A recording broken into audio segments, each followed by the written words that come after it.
நாடாளுமன்றத்தில் கலர் புகை குண்டு வீசப்பட்ட விவகாரத்தில் கைது செய்யப்பட்ட 6வது நபரான மகேஷ் குமாவத்திற்கு 7 நாள் போலீஸ் காவல் விதித்து டெல்லி பாட்டியாலா நீதிமன்றம் உத்தரவு பிறப்பித்துள்ளது. இதனை தற்போது வந்துள்ள அண்மை செய்தியாக நம் திரையில் பார்த்துக் கொண்டிருக்கிறோம். இது தொடர்பான முழு விவரங்களையும் தருவதற்காக இணைப்பில் இருக்கிறார் செய்தியாளர் வெங்கடேசன்.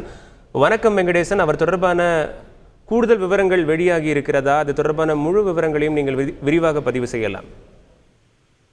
நாடாளுமன்ற வளாகத்திலும் மக்களவையிலும் பாதுகாப்பு விதிமீறல் விவகாரத்தில் கைது செய்யப்பட்டுள்ள 6வது நபராக மகேஷ் குமாவத் இருக்கிறார். ஏற்கனவே இந்த விவகாரத்தில் 4 பேர் நேற்றைய முன்தினம் சம்பவத்தன்றே கைது செய்யப்பட்டு அவர்களுக்கு 7 நாட்கள் காவல் விதித்த நிலையில் நேற்று இந்த சம்பவத்தின் மூளையாக கருதப்படும் லலித் ஜாவையும் கைது செய்து அவருக்கும் 7 நாட்கள் போலீஸ் காவல் என்பது பெற்று தற்போது டெல்லி காவல்துறை ஸ்பெஷல் செல் என சொல்லக்கூடிய சிறப்பு பிரிவு இதை விசாரித்து வருகிறது.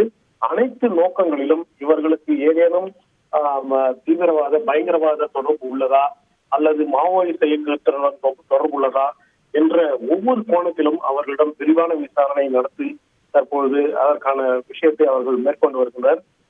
குறிப்பாக இவர்களுக்கு எதிராக UAPA எனக்கூடிய சொல்லக்கூடிய பயங்கரவாத தடுப்பு சட்டம் பயன்படுத்தப்பட்டுள்ளதால் அதற்கான விதிமுறைகள் என்பது தற்போது முடிக்கவே 2-3 நாட்கள் ஆகியுள்ளன.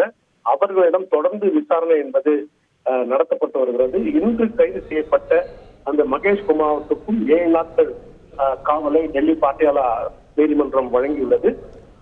மொத்தத்தில் இந்த விசாரணை நடைபெறுவதற்கு சற்று காலம் ஆகும் என்ற விஷயமே டெல்லி சிறப்பு பிரிவு வட்டாரங்கள் நமக்கு தெரிவிக்கின்றன.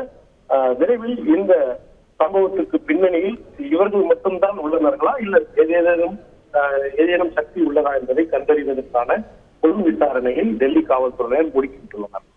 முழு விவரங்களுக்கும் நன்றி வெங்கடேசன். செய்திகளை உடனுக்குடன் தெரிந்து கொள்ள உடனே சப்ஸ்கிரைப் பண்ணுங்க.